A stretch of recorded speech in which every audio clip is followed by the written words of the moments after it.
Welcome to MojoPlays, and today we're continuing our hidden facts lists with more Resident Evil. We've done RE Village, we've done RE7, we've successfully skipped RE6. Time for RE5. These are 20 things you didn't know about RE5.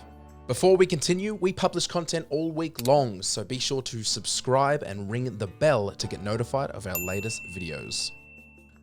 The true hero.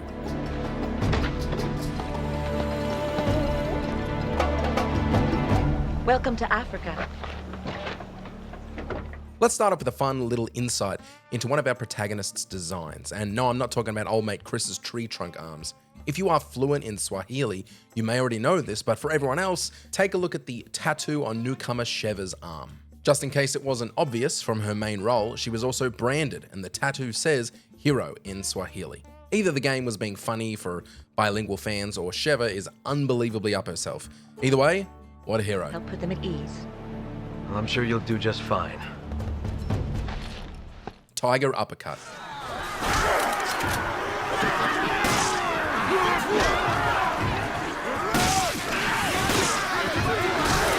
In Resident Evil 5's Mercenaries mode, Albert Wesker can casually break the laws of survival horror by throwing out a full-on tiger uppercut, which is not something they teach at BSAA. Turns out this isn't random nonsense. It's a deliberate nod to the iconic special move from Street Fighter, another Capcom series, meaning Capcom essentially looked at their trenchcoat wearing supervillain and said, yeah, he absolutely knows fighting game inputs, and probably a handful of cheat codes as well. Scumbag.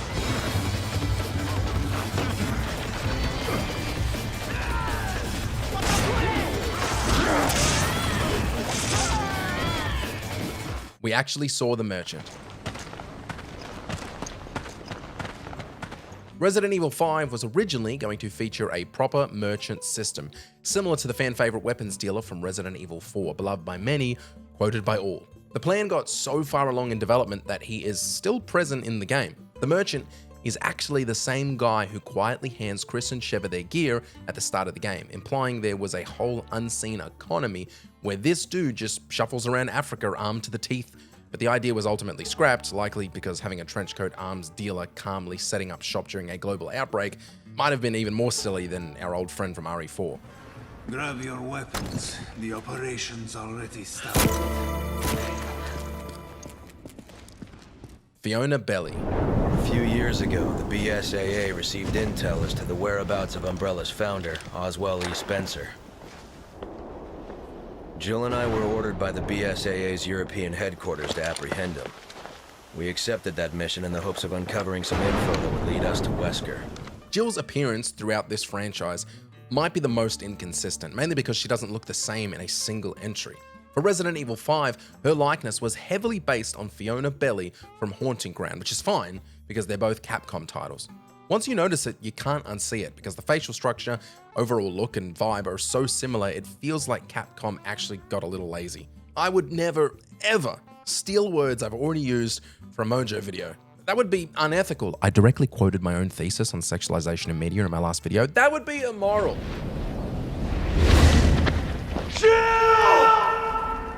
Firsts for dialogue.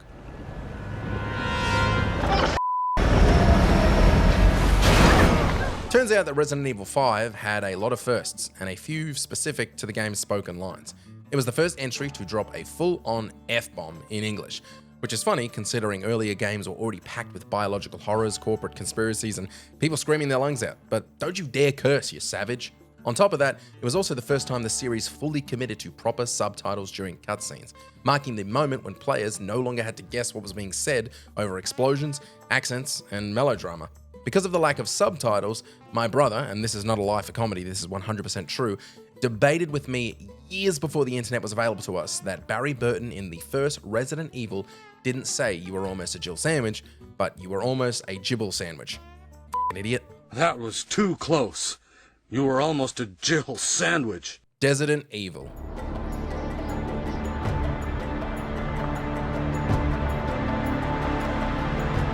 I should have seen it coming. Resident Evil 5 was originally planned to include a desert stage built around a massive wrecked ship, but the level was ultimately scrapped after developers realized that trudging across empty dunes was more tedious than terrifying. Which is a shame, because the area was supposed to include sand-based enemies that literally rose out of the ground like undead beach umbrellas, meaning we were one design meeting away from Chris Redfield suplexing zombies after sand jump scares. Spread.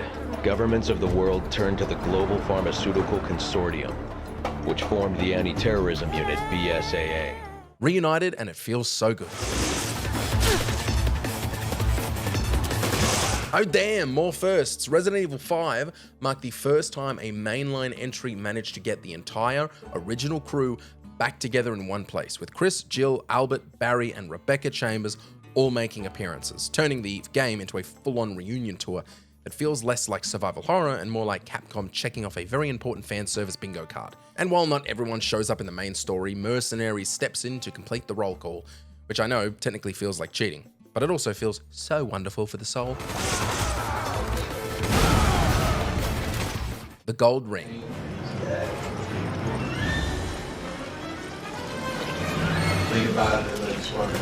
The Ouroboros test subject is designed to be an absolute ammo tax, the kind of enemy that exists solely to teach you to use your surroundings to get a tactical advantage. The game very much wants you to push the big red burn it button on the nearby incinerator instead of emptying your entire arsenal like a panicked action hero, but if you ignore Capcom's very reasonable suggestion and somehow manage to kill this nightmare without using the incinerator, the game quietly hands you a golden ring as a reward, which can be sold for a cool 5,000, meaning you're technically being paid for stubbornness. Although once you factor in the mountain of ammo you probably spent achieving this feat, you'll have to decide whether the real prize was the money or just the satisfaction of proving you ain't no bitch.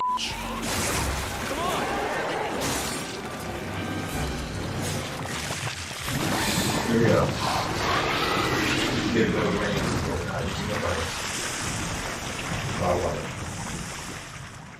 Left-handed.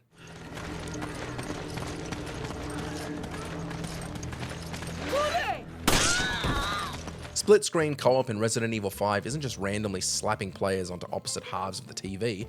Sheva is always locked to the right side while Chris lives permanently on the left. And the reason for this is a surprisingly nerdy detail. Sheva is left-handed and Chris, right. So Capcom positioned them so their dominant hands naturally face the center of the screen. Meaning, even while dodging parasites and yelling at each other over voice chat, the game is quietly optimizing sight lines and visually, it looks kinda nice too.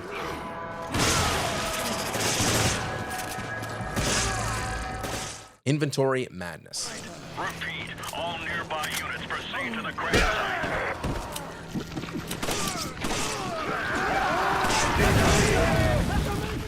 And you thought the inventory management in RE4 was stressful. Resident Evil 5 quietly changed the rules of the series by becoming the first entry where you actually see characters physically swap weapons instead of politely freezing time and rummaging through a magical inventory suitcase. And it doubled down on the panic by making the inventory run in real time, meaning the world absolutely does not stop while you debate which weapon is the prettiest. If you open your item menu, you'd better be quick, decisive, and prepared because the enemies are still moving and don't really care that your backpack is open on the floor. This ain't the forest.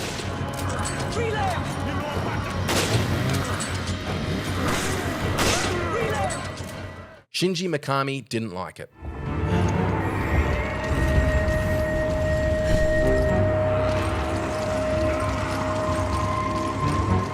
Resident Evil 5 marked a quiet turning point for the series because it was the first mainline entry developed without Shinji Mikami's direct input. This wouldn't matter to the average gamer who was just there to play a game and didn't really care about the behind-the-scenes faff, but let me get you some hot goss, then we'll see if you don't care. Before the game even launched, Mikami openly admitted he probably wouldn't like it simply because it wasn't something he had worked on. What a nasty bitch he was. After actually playing it, he went on to praise Capcom for the effort and craftsmanship on display while still making it clear that the direction didn't align with his personal vision of what Resident Evil should be. Backhanded if you ask me. I know you didn't, but I'm here for the tea, and I want to keep it hot years after it goes cold.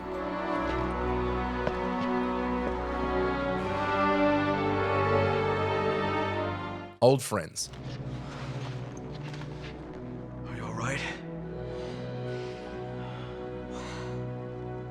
Chris. I'm so sorry.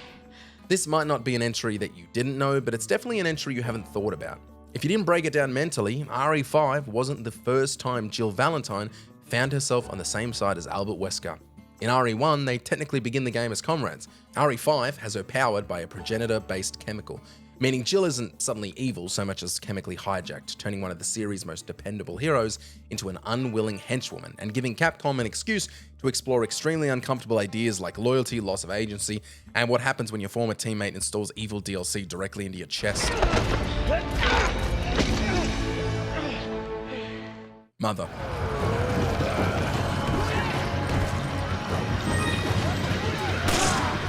Early on in Chapter 1-2, the environment features posters for an album by Paula Hopkins titled Mother, a background detail that seems like nothing rather than a fun connection between two of Capcom's most beloved classics. This exact same poster also shows up in Dead Rising, confirming once again that Capcom treats its games like a shared toy box where props and character models just wander between franchises, meaning Resident Evil 5 isn't just about bioterrorism and punches, it's also quietly reminding you that somewhere in this universe, Paula Hopkins is performing her worldwide comeback tour.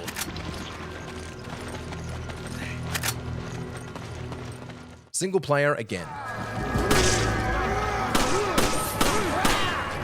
Long before co-op became the defining hook everyone associates with Resident Evil 5, the plan was for Chris Redfield to actually handle the entire mess alone, grimly stomping through bioterror hotspots with only occasional help from NPCs popping in like very unreliable co-workers. This may have taken away the one thing that kept this entry warm in players' hearts. In those early concepts, Sheva Alamore wasn't even a BSAA partner, but a member of a local militia who drifted in and out of the story. You can still see the DNA of this abandoned single-player vision in the 2007 and 2008 trailers, where Chris is clearly flying solo with no partner glued to his hip. What would this game be without them annoyingly screaming, "Come on," at each other?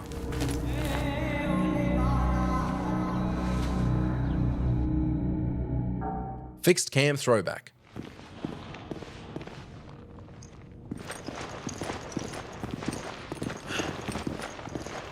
Veterans of the series will remember a time when survival horror meant wrestling with tank controls that felt like piloting a forklift in a haunted house, a design choice that defined the early entries, and these tank controls took place in the beloved fixed camera perspective. Resident Evil 5 still sneaks in a nostalgic wink during the Lost in Nightmares DLC. If you repeatedly try to leave through the front door, a little question mark appears and the camera suddenly snaps into classic fixed camera perspective, briefly transforming the game into a PS1 era memory where you're fighting the controls as much as the enemies. To be back. God damn it, why won't you run in a straight line, Chris? I hate you!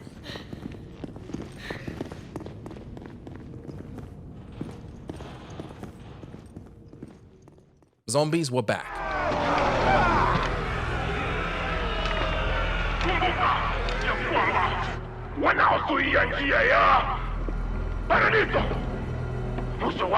Resident Evil 4 famously ditched the classic flesh-eating undead for the now even more famous Los Plagas, but in Resident Evil 5, they toyed with the idea of taking us back to our roots. Early versions of Resident Evil 5 quietly brought them back in the form of T-virus zombies that were faster, more aggressive, and apparently allergic to the idea of shambling politely, with early test screenshots even showing Chris Redfield unloading rounds into full-on traditional undead.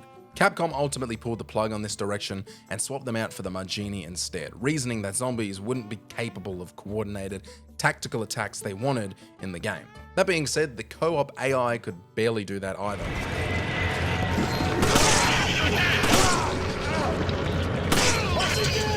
Slim Redfield.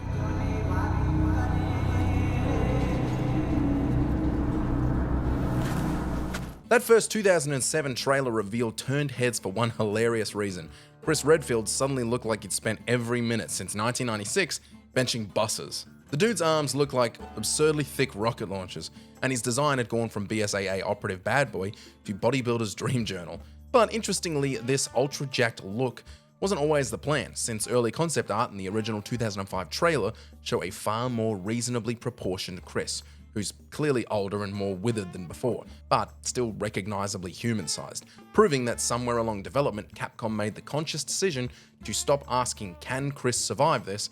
and start asking, "Can this survive Chris?"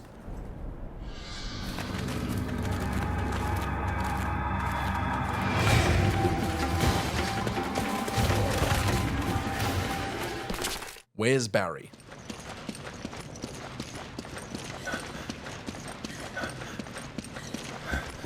Hurry! Roger. Long before Barry Burton finally stole the spotlight in Resident Evil Revelations 2, Capcom had apparently been flirting with the idea of bringing back everyone's favorite Magnum-loving dad much earlier. Early drafts of Resident Evil 5 suggest Barry was once lined up to assist Chris during the campaign at a point when the identity of Chris's partner was still up in the air. But not that partner. Barry wasn't going to replace Sheva, but instead Jill. In the end, Jill won out and Barry was quietly benched, likely because the story needed fewer nostalgic one-liners. That all being said, a mind-controlled Barry sounds terrifying.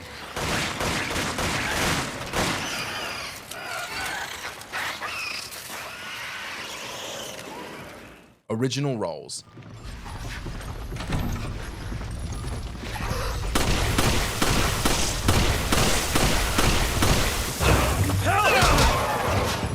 Continuing on this train of thought, early story drafts took a very different route with the cast. Outside the Barry is brainwashed version, another potential story direction had Jill Valentine physically imprisoned in a tri-cell capsule and later rescued by Chris Redfield like a high-budget lab experiment gone wrong. In this version, Sheva was relegated to NPC status and Barry Burton was positioned as the supporting ally, but as development shifted, Capcom decided that brainwashing Jill was far more dramatic than locking her in a sci-fi Tupperware, promoting Sheva into Chris's full-time co-op partner and quietly rerouting Barry's importance towards a future starring role in Resident Evil Revelations 2. Not a bad change for old Barry Jill Sandwich Burton.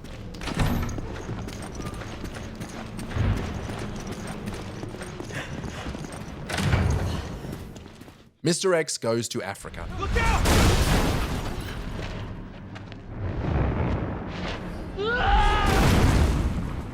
For a series famous for trench-coated nightmares and walking meat slabs, it felt oddly wrong that classic Umbrella super soldiers were nowhere to be found in Resident Evil 4 or Resident Evil 5, especially since Capcom briefly considered fixing that by dropping a full tyrant into the latter, where it was apparently slated to brutally remove Excella from the game.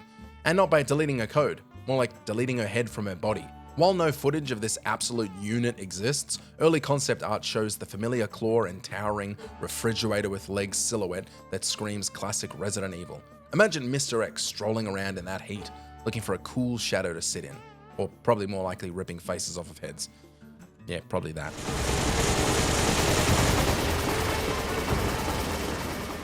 Did you enjoy this video? Check out these other clips from MojoPlays and be sure to subscribe and ring the bell to be notified of our latest videos.